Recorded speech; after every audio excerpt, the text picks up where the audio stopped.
Halo Alex Indonesia, kali ini kita akan bahas sebuah SUV bekas yang bisa dikatakan sebenarnya anti mainstream karena ini adalah Toyota RAV4, di mana sebenarnya mobil ini masuk ke dalam Indonesia dalam skema CBU. Dan memang sebenarnya Toyota sendiri pun sempat menjual mobil ini namun tidak terlalu banyak unitnya dan kebanyakan dijual oleh para importer umum. Kayak apa sih mobilnya dan hal apa aja yang harus Anda perhatikan saat ingin membeli mobil ini? Untuk itu ikuti terus videonya.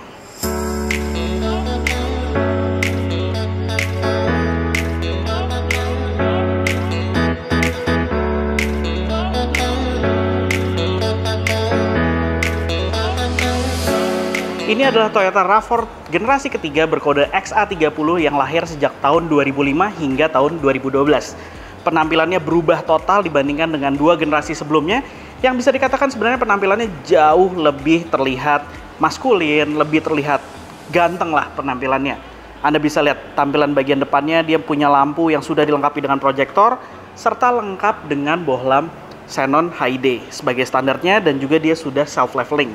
Kemudian lampu dimnya sendiri modelnya terpisah, masih menggunakan bohlam pijar biasa, begitu juga dengan lampu sen serta lampu kecilnya. Dan dia juga sudah dilengkapi dengan fog lights di bagian bawah yang juga masih menggunakan bohlam pijar biasa. Secara penampilan mobil ini memang sebenarnya bukan mengadopsi model crossover, jadi dia tidak ada penambahan panel plastik di bagian bawah. Seluruhnya memiliki bumper dengan satu warna dengan bagian bodinya. Mobil ini terlihat sangat maco di bagian depan, serta dia terlihat juga seolah-olah memiliki ground clearance yang tinggi.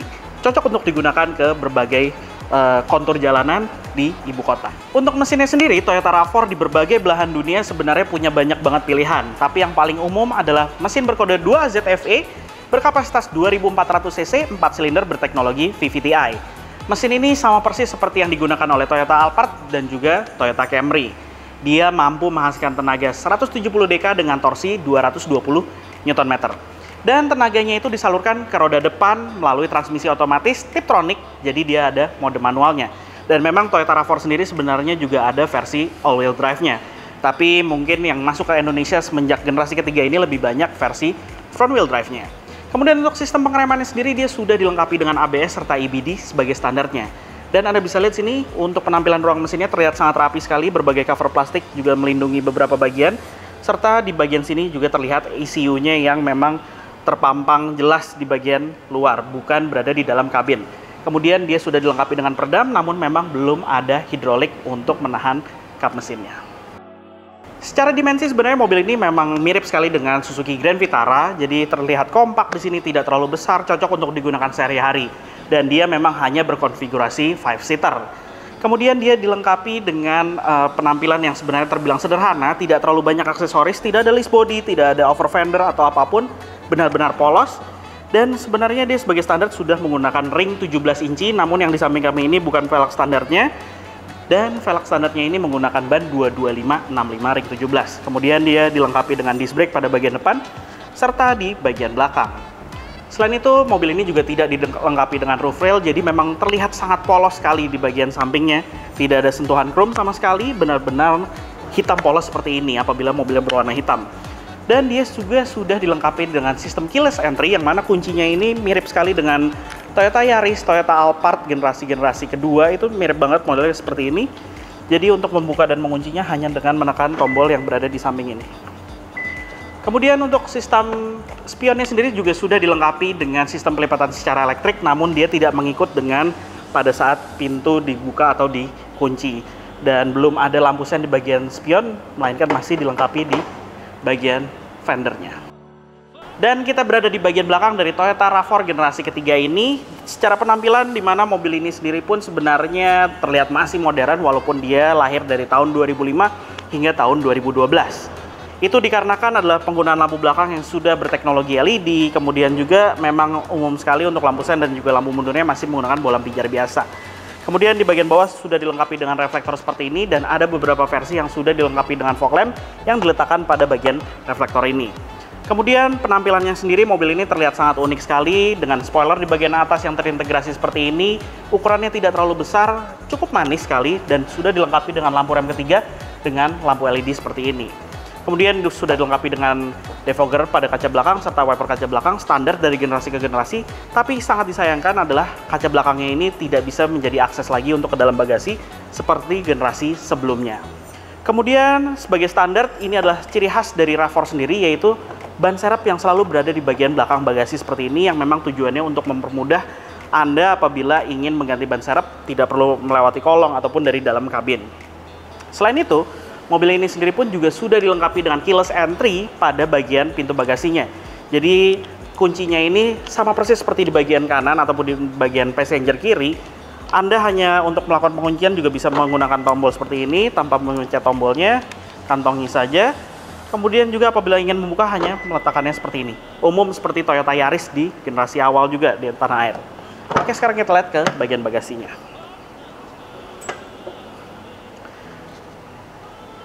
Secara kapasitas bagasinya sendiri terbilang tidak terlalu kecil, cukup besar di sini, bisa diletakkan untuk koper dengan ukuran besar, sama sekali leluasa. Dengan sistem pembukaan bagasi seperti ini masih tetap leluasa. Kemudian juga Anda mendapatkan tempat penyimpanan di bagian bawah yang ukurannya sangat dalam dan juga lebar, hampir setengah dari bagasinya. Jadi benar-benar besar sekali di sini tempat penyimpanan di bagian bawahnya. Kemudian di bagian sebelah kanan juga ada sebuah tempat penyimpanan lagi di sini yang bisa Anda buka. Dan ada lagi di bagian sisi kanan dan kirinya ini sebenarnya hanya tempat penyimpanan terbuka. Sebenarnya juga bisa dibuka ini ke panel plastiknya, maksud saya. Karena panel plastiknya ini sendiri untuk mengakses ke bagian lampu belakang apabila ada bohlam putus ataupun lainnya.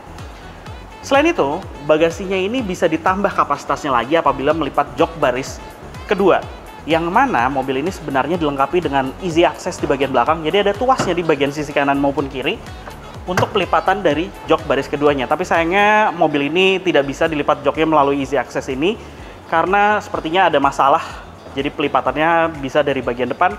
Saya contohkan sebelah saja, Anda bisa lihat bahwa kapasitas bagasinya langsung bertambah di sini dan dia rata dengan lantai bagasi di bagian belakangnya. Jadi benar-benar mempermudah Anda apabila memasukkan barang dengan ukuran yang sangat besar sekalipun, dan mengeluarkannya pun juga akan jauh lebih mudah lagi. Selain itu ada tempat penyimpanan di sini, modelnya Cargonet seperti ini, dan juga Anda mendapatkan lampu kecil di bagian pintu ini, yang sebenarnya arahnya cukup aneh sendiri karena modelnya seperti ini, bukannya menerangi di dalam kabin bagasinya.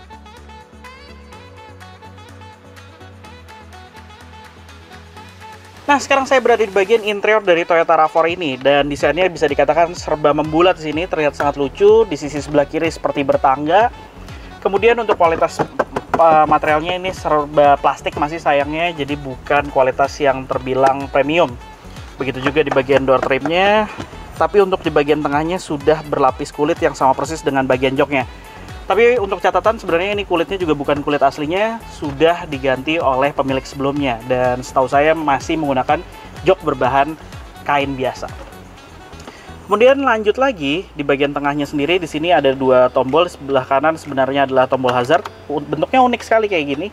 Tapi untuk di sebelah kiri ini blank, tidak ada fungsi apa-apa sama sekali. Kemudian lanjut di bagian bawahnya ini ada sebuah layar, di mana layarnya ini dia menunjukkan AC, kemudian juga ada jam.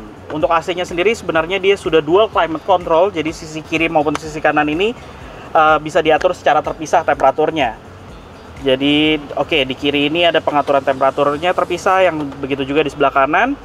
Di sini juga ada banyak sekali tombol, di mana ada tombol untuk seperti penyaringan udara, kemudian juga ada tombol untuk pengaturan arah angin, tombol katup untuk memisahkan udara luar dan dalam kabin, tombol defogger kaca depan, defogger kaca belakang, dan juga pengaturan arah angin. Seluruhnya ini dapat Anda lihat melalui layar kecil yang berada di bagian bawah head unitnya.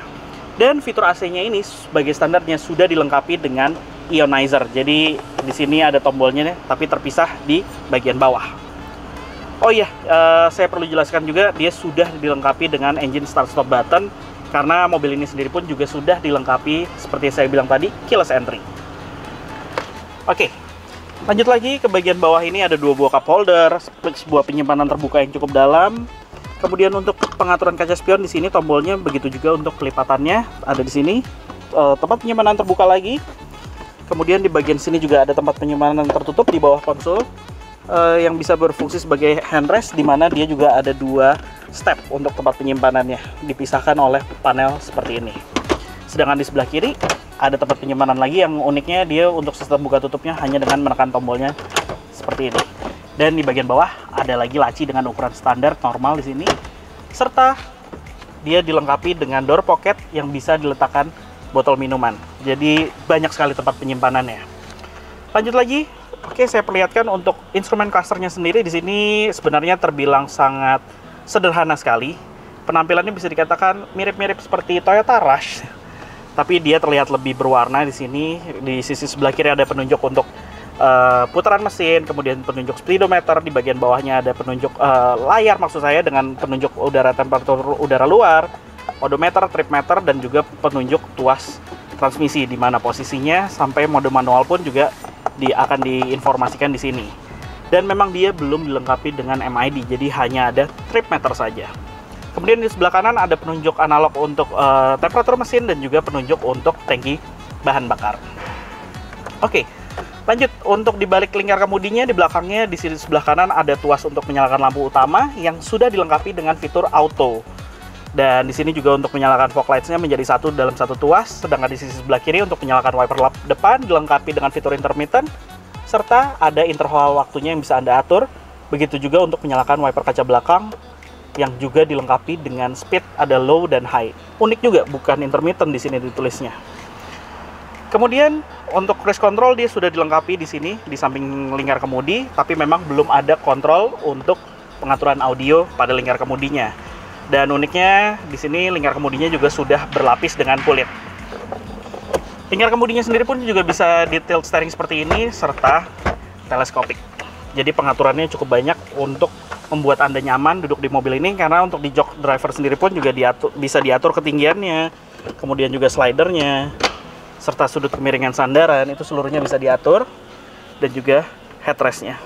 Aduh, agak keras sekali headrestnya di sini, tapi memang bisa diatur kok ini. Oke, lanjut ke bagian kanan. Di bagian kanan ada 3 slot kosong untuk tombolnya dan ada satu tombol untuk pengaturan dimming dari bagian lampu-lampu di bagian interior. Lanjut ke bagian pintu, di sini power window-nya all auto, jadi untuk keempat kacanya sudah fiturnya all auto. Ada tombol untuk door lock-nya serta ada tombol untuk child lock kaca. Lanjut bagian atas, sun visor dilengkapi dengan cermin serta lampu di masing-masing tempat.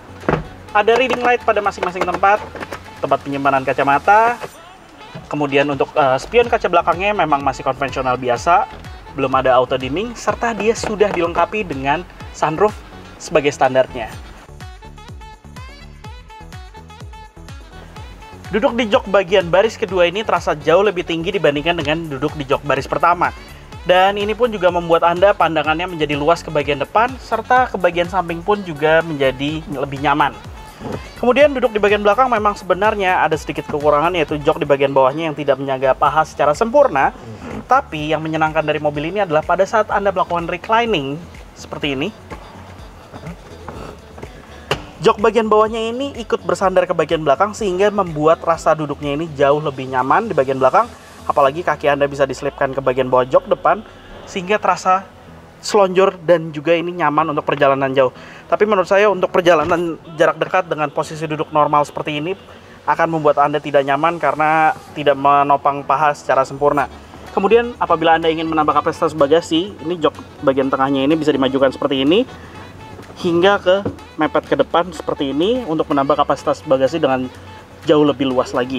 Tapi apabila Anda ingin menambah kenyamanan dengan memperluas legroomnya, ini adalah posisi mengemudi saya dengan postur saya 165 cm. Anda bisa lihat, ini legroomnya sangat-sangat lega sekali. Begitu juga dengan headroomnya pun juga terasa sangat lega. Kemudian Anda headrestnya ini bisa di-setel dan ada 3 buah headrest di sini, serta dia dilengkapi dengan seat belt 3 titik untuk ketiga penumpang di bagian belakang. Dan lantai di bagian tengahnya ini memang ada sedikit tonjolan, tapi menurut saya tidak terlalu mengganggu dan ini tetap membuat nyaman untuk penumpang yang duduk di bagian tengah.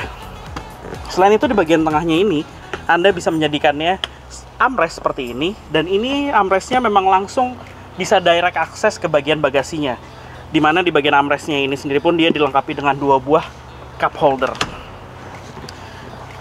Kemudian di bagian plafon Anda mendapatkan handrest seperti ini serta ada gantungannya, dan juga untuk di bagian door trimnya dia sama persis kualitasnya dengan di bagian kabin pertama, dimana untuk tombol power window-nya sendiri pun juga sudah dilengkapi dengan tombol auto pada masing-masing kaca. Jadi benar-benar sangat nyaman di bagian belakang ini. Anda cukup dimanja, walaupun mobil ini sebenarnya adalah medium SUV. Dan untuk tempat penyimpanannya, Anda mendapatkan backseat pocket dengan model cargonet seperti ini, dan juga Anda mendapatkan door pocket, yang mana door pocketnya ini sebenarnya tidak terlalu besar, tapi Anda masih dimungkinkan untuk menyimpan botol minuman. Nah, itu aja review tentang mobil ini. Apa aja sih hal-hal yang harus Anda perhatikan saat ingin membeli mobil ini? Hal yang harus Anda ketahui pada mobil ini adalah, yang pertama, dia dilengkapi dengan electric power steering. Jadi memang sebenarnya electric power steering ini rentan sekali terhadap air, serta dia juga gampang sekali rusak apabila Anda sering melewati jalan-jalan yang memiliki kontur buruk. Dan cara memperhatikannya adalah Anda harus merasakan pada saat melakukan test drive, yaitu mendengarkan apakah terdengar suara mengganggu pada saat di lingkar kemudi dan saat dilewati jalan-jalan berkontur buruk tersebut. Kemudian rasakan juga apakah putarannya terasa berat atau tidak, karena apabila terasa berat ada kemungkinan motor dari power steering elektriknya ini mulai lemah dan dia tidak bisa dilakukan perbaikan, alias Anda harus menggantinya secara utuh satu unit. Selain itu juga Anda harus merasakan pada saat melakukan test drive, yaitu perpindahan gigi transmisi otomatisnya. Apabila terasa ada hentakan keras ataupun terasa seperti ditabrak atau disundul dari belakang, ada kemungkinan permasalahannya pada transmisinya. Mengingat memang transmisinya ini juga cukup sensitif sekali. Mungkin itulah hal-hal yang harus Anda perhatikan saat ingin membeli Toyota RAV4 generasi ketiga seperti ini. Mungkin pemirsa di sini sudah ada yang pernah menggunakan mobil ini dan mengetahui ada hal yang belum saya sebutkan mengenai penyakit dari mobil ini, bisa memasukkannya di kolom komentar untuk memberitahu orang-orang yang ingin mencari mobil seperti ini. Dan untuk pajaknya sendiri, kebetulan unit yang di samping kami ini adalah tahun 2006 dengan pajaknya sendiri mencapai 3 jutaan per tahunnya.